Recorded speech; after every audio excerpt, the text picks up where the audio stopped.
राहुल गांधी के इशारे पर कांग्रेस ने पीके से बनाई दूरी।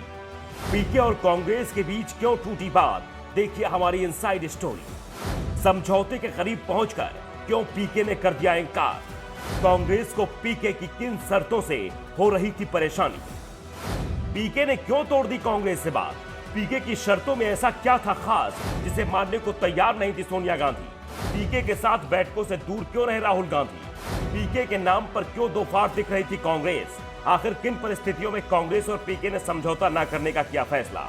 ऐसे कई सवाल हैं जिनके जवाब जल्द ही सामने आ जाएंगे। लेकिन पीके और कांग्रेस के बीच बातचीत अचानक ही नहीं टूटी। इसकी शुरुआत तभी से शुरू हो गई थी जब पीके ने कांग्रेस के साथ काम करने की इच्छा जताई थी। सबसे बड़ी बात है, इस बार कांग्रेस पीके के साथ नहीं गई थी, बल्कि पीके खुद कांग्रेस के पास आए थे। बातचीत की शुरुआत 5 राज्यों के विधानसभा चुनाव के दौरान ही शुरू हो गई।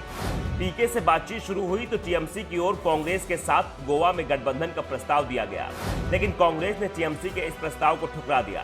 चुनाव परिणाम सामने आने के बाद यह बातचीत फिर शुरू हुई। इस बार पीके और कांग्रेस दोनों ही गंभीर थे, दोनों की ही मजबूरी भी थी कि अब जो भी चुनाव सामने थे उनमें कांग्रेस का सामना बीजेपी से होना है। सिर्फ तेलंगाना में एक क्षेत्रीय पार्टी मुकाबले में है। ऐसे में टीआरएस को छोड़कर किसी भी पार्टी का काम पीके के पास नहीं था। पीके ने इस बार सीधे सोनिया गांधी से चर्चा शुरू की। कांग्रेस दोबारा खड़े करने के लिए अपना विजन सोनिया गांधी के सामने रखा। 600 स्लाइडों के सहारे इसे दिखाया गया।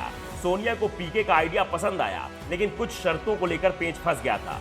पीके संगठन में बहुत बड़े बदलाव चाहते थे, नई लीडरशिप को उभारना चाहते थे। उनका पहला प्रस्ताव था कि कांग्रेस संगठन पर गैर गांधी व्यक्ति का अधिकार हो, यानी पार्टी का अध्यक्ष गांधी परिवार से कोई ना हो।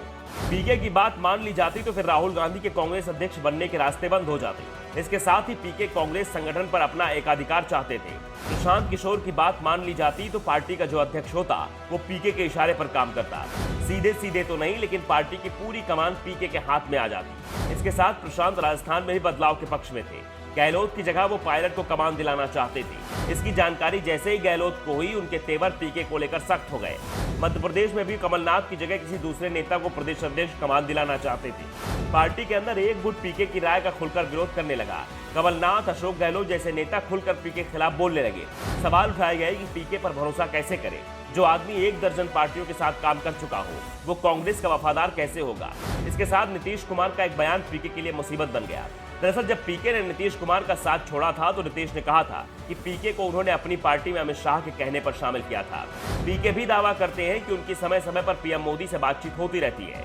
पीके के खिलाफ तमाम शिकायतों के बावजूद सोनिया आगे बढ़ने को तैयार थी, लेकिन मामला गैर गांधी के अध्यक्ष बनने और पीके की भूमिका पार्टी अहमद पटेल जैसे करने पर फंस गया। रही सही कसर प्रशांत किशोर ने टीआरएस के साथ समझौता कर पूरी कर दी, जिससे प्रशांत को लेकर कांग्रेस में नाराजगी फैल गई और सोनिया गांधी ने पीके से हाथ खींच लिया। इसके बाद पीके और कांग्रेस दोनों की ओर से ही बयान आ गया। Bureau report, the such.